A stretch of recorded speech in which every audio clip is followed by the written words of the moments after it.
Ahora vamos a hablar acerca del segundo gobierno de Rosas que va del 35 al 52. El primer gobierno de Rosas, que vimos en la clase anterior, va hasta 1832, ¿sí?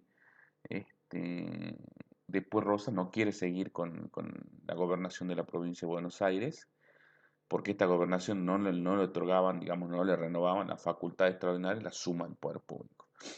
Entonces él decide irse a lo que vamos a conocer como la campaña del desierto, ¿sí? Antes que Roca, ya Rosas hizo su campaña en el desierto, se fue al desierto, digamos, al sur de la provincia de Buenos Aires, a sacarle tierra a los aborígenes para poder repartirla entre sus allegados y ponerla a producir. Esto pasó entre el 32 y el 35.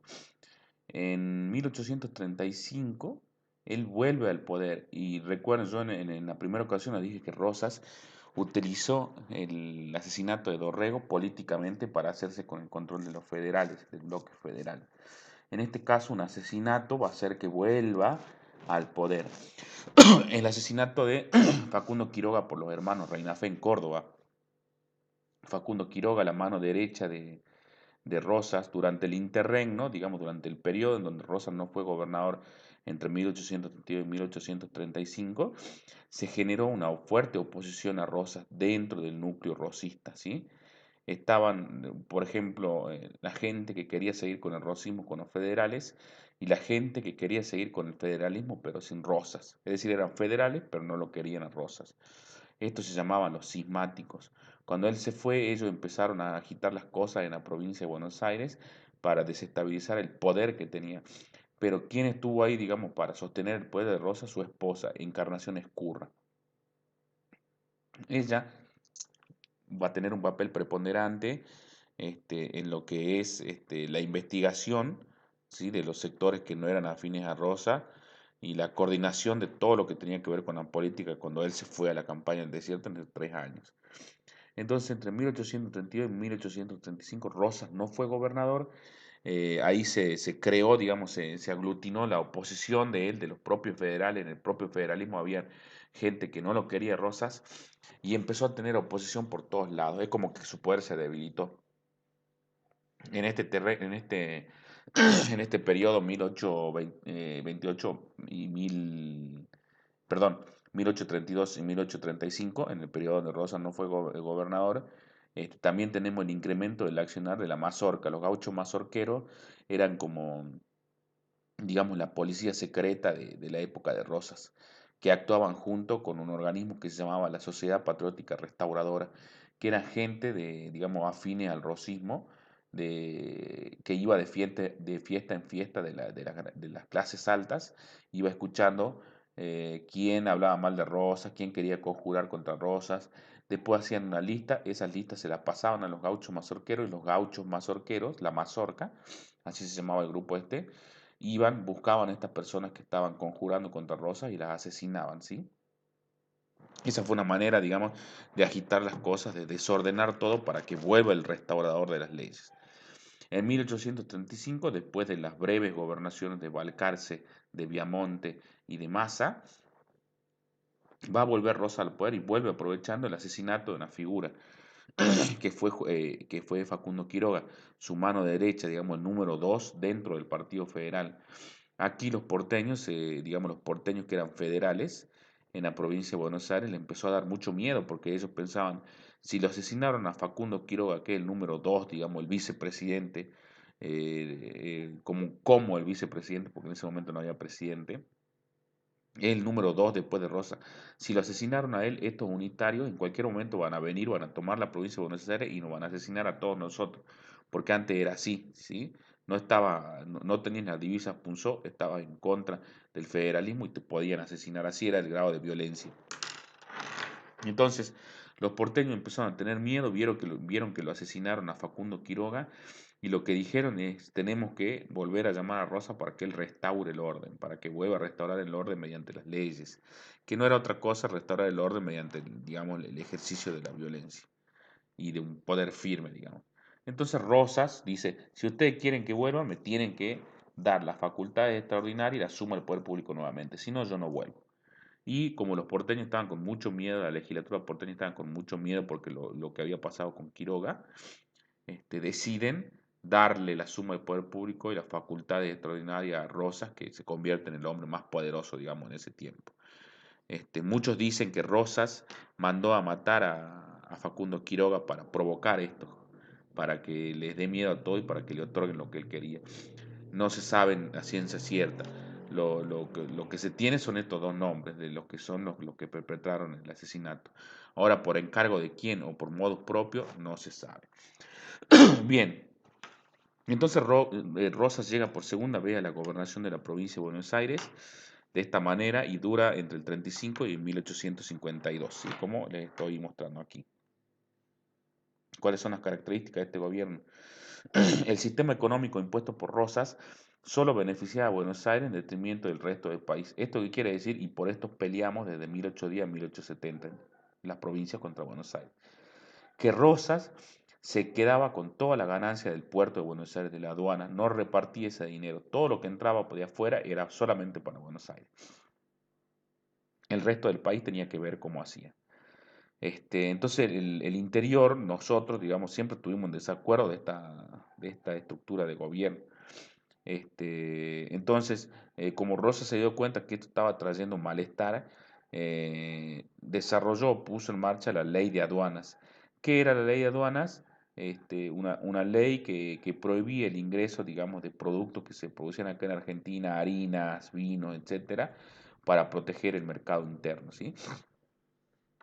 Esto vamos a decir que trajo buenos dividendos a la economía regional y calmó un poco las tensiones entre Rosas y los gobiernos provinciales.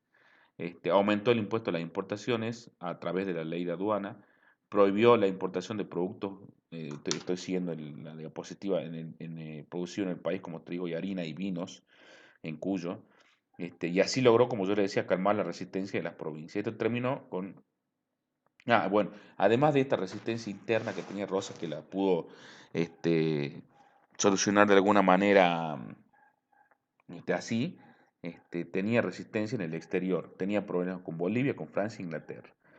En Bolivia, el mariscal Santa Cruz recibió a unitarios que se habían fugado de Jujuy, de Salta, de Tucumán, y los acogió ahí, ¿sí? En Bolivia. Este, Con ellos intentó retomar las provincias de Jujuy y Salta a control de los unitarios, pero no lo pudieron hacer. Con el apoyo de Tucumán, Rosas termina de cerrar la frontera en el norte y declara la guerra con Bolivia. Pero después, con ayuda de Chile y Perú, que se unen a Rosas por viejas disputas que tenían con Bolivia, eh, terminan dando por fin a este conflicto con Bolivia. Francia, y el conflicto va a ser entre el 37 y el 50. Y en realidad en Francia fue porque Rosas termina metiendo preso a unos franceses que no podían ser, digamos, encarcelados, ¿sí? Aquí, por ejemplo, les dice, los extranjeros gozaban de algunos privilegios como el de no realizar el servicio militar cuando, cuando estaban acá en el Río de la Plata, y cruzar por los ríos sin pagar impuestos, etcétera. ¿Qué pasó? Rosas metió preso a gente, a franceses que estaban en contra de él, ¿sí? Entonces, digamos, Francia se entera de esto y decide tomar acciones en represalias contra la provincia de Buenos Aires. Los franceses se unen con los militares, con los unitarios de Montevideo, así como los unitarios del norte se quisieron unir como Santa Cruz con Bolivia, perdón. Acá los militares unitarios estaban en Montevideo, digamos, bajo el ala protectora de Montevideo. Estos franceses se unen con los militares unitarios de Montevideo y tratan de que se liberen a estos presos y que se mejoren, que se vuelvan a restituir vamos a decir, sus libertades económicas. Entonces, ¿qué hace Francia? Como represalia, digamos, a esto, a las medidas que tomó Rosa de tomar presos franceses, de quitarle las exenciones impositivas, bloquea el puerto de Buenos Aires durante muchísimo tiempo, fíjense, 1837-1850. Paralelamente a este problema, Rosa va a tener conflictos con Inglaterra, ¿sí? Fíjense, el de Francia del 37 al 50, con Inglaterra del 39 al 50. ¿Qué querían los ingleses? Lo mismo que los franceses, poder navegar estos ríos sin pagar impuestos, ¿sí? Como si fueran de ellos. Se une a Francia, cuando Francia decide bloquear en la provincia de Buenos Aires, los ingleses también lo hacen, toman la isla Martín García, digamos, donde posteriormente se van a llevar a los presos más peligrosos del país. Uruguay apoya a los extranjeros que quieren arrancarle el poder a Rosas, porque ahí había muchos unitarios exiliados. Y finalmente Rosas logra surtir el bloqueo comercial que afectó profundamente la economía porteña. Los ingleses y franceses terminan reconociéndose en 1850 la soberanía de los ríos nacionales. Por eso se dice que Juan Manuel de Rosas fue una de las personalidades más, vamos a decir, contradictorias de la historia argentina, porque tiene estas cosas, por ejemplo, acá se festeja el Día de la Soberanía Nacional bajo su gobierno cuando atan cadenas de un extremo a otro del río para frenar a los ingleses y a los extranjeros, digamos. Se pierde la batalla, pero salen muy mal heridos, digamos, la flota de los extranjeros. Y ahí se festeja el Día de la Soberanía Nacional. ¿Por qué? Porque ahí se está protegiendo la soberanía de los ríos. No tenía que venir ningún extranjero a navegar como si estuviera en su casa, digamos. Rosa ahí estaba, digamos, protegiendo la soberanía. Por esta cuestión, ya un exiliado San Martín le manda el sable con el que liberó a toda América del Sur. Fíjense, San Martín, uno de las mejores figuras que tenemos en la República Argentina, le manda el sable a Rosa como en señal de agradecimiento. Pero también Rosas tiene esto de asesinar a un montón de personas durante su gobierno porque no pensaban como él, ¿sí? Por eso es tan dual la personalidad de Rosas. Bueno, fíjense, hablamos de los conflictos internos con las provincias, cómo lo soluciona Rosas, los conflictos externos, cómo empiezan, cómo se solucionan, y antes de comentarles cómo termina Rosas, hay que hablar un poquito de la generación del 37 que va a estar compuesta por Alberdi, Echeverría, Sarmiento también, ¿sí? Que lo que van a querer es una forma de gobierno más representativa y principalmente que Rosas esté fuera del poder, ¿sí? No comulgaban con su manera de manejar el poder, ¿sí? Esto de que si no pensás conmigo, si no pensás como yo, soy el enemigo. Entonces, ellos van a ser, digamos, los principales opositores a Rosa. La mayoría de ellos se tuvieron que exiliar de los territorios de las ex provincias unidas del Río de la Plata, porque si los encontraba el régimen rosista, los mazorqueros, la sociedad patriótica, los asesinaban. Entonces la mayoría se fueron y desde afuera incitaban a la juventud a protagonizar la búsqueda de cambios profundos. Es decir, desde afuera incitaban a que los jóvenes terminen con el régimen de Rosas. Entonces, esta generación 37 va a ser una de las... Y digamos cómo se burlaban. Echeverría tiene un libro que si pueden, léanlo y consíganlo, se llama El Matadero, en donde se burla constantemente en ese libro de los salvajes federales, como le decían a los unitarios. Digamos, su pelea la plantean desde las ideas, porque no tenían otros recursos. Entonces ellos también van a ser opositores intelectuales a Rosas, la generación del 37. ¿Cómo enfrentaron a Rosas? Es decir, cómo se terminó todo esto. Surge Urquiza, ¿sí? Surge Urquiza y él, justo José Urquiza, y él va a empezar a escuchar a los opositores de Rosas, ¿sí? Urquiza va a empezar a escuchar a los unitarios que estaban en la banda oriental, ¿sí? Va a empezar a escuchar a los federales cismáticos que querían un federalismo, pero un federalismo sin Rosas, ¿sí? En sí a buscar a, va a empezar a buscar todas las resistencias que tenía el gobierno de Rosas. Urquiza va a ser el gobernador de la provincia de Entre Ríos y él a partir de ahí va a empezar a construir su poder. ¿Sí? Ustedes saben, en ese tiempo Entre Ríos y Santa Fe eran las únicas, digamos, que más o menos podían pelearle a Buenos Aires entre las dos. Desde los tiempos de Stanislao López y de Pancho Ramírez, bueno, hasta pasando por Urquiza. Entonces Urquiza va a empezar va a tener el apoyo de Brasil, ¿sí? Que ya con anterioridad había em, roto las relaciones con Rosas, de la banda oriental, es decir, de Uruguay, que estaba oprimida por el sitio de Montevideo, porque Rosas sitió Montevideo después de enterarse, digamos, de que estaba llena de unitarios.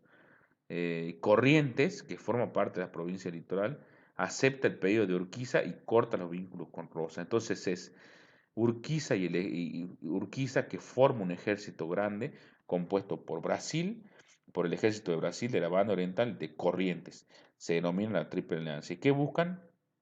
La libre navegación de los ríos del Paraná y Uruguay, porque Rosas defendió, digamos, la soberanía de los ríos de los extranjeros, pero Buenos Aires era la que controlaba esos ríos y no dejaba que naveguen libremente correntinos ni ningún otro que esté implicado en la navegación de estos ríos. Siempre había que pagarle impuestos a Buenos Aires, etcétera. Entonces, las provincias estaban hartas, ¿sí? Santa Fe, Corrientes estaban hartas. Entre Ríos también, porque por ahí entraba toda su mercadería y se iba su mercadería. Se usaban mucho los ríos. Entonces, estaban hartos de tener que pagarle siempre a Buenos Aires. Entonces, ¿qué buscaban? La libre navegación de los ríos Paraná y Uruguay y mejorar las economías regionales. Conforman lo que se conoce el Ejército Grande, que es el que termina en febrero de 1852 en Casero, derrotando a Rosas. Rosas, ¿qué es lo que hace? Rosas envía su renuncia a la legislatura porteña y termina yéndose a vivir a Inglaterra, en donde termina pobre, ¿sí?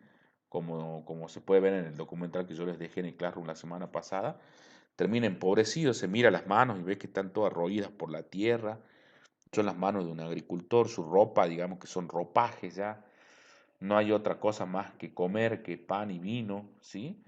Cuando él fue el hombre más poderoso de la provincia de Buenos Aires durante más de 20 años, en donde tenía banquetes, ropa distinta todos los días, carruajes, mansiones, fincas, pasó a terminar su vida como un agricultor pobre en Inglaterra.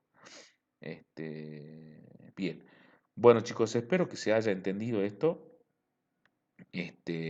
porque yo sé que es medio problemático la división entre unitarios y federales, pero cualquier cosa, como les digo, yo estoy para cualquier consulta en el Classroom.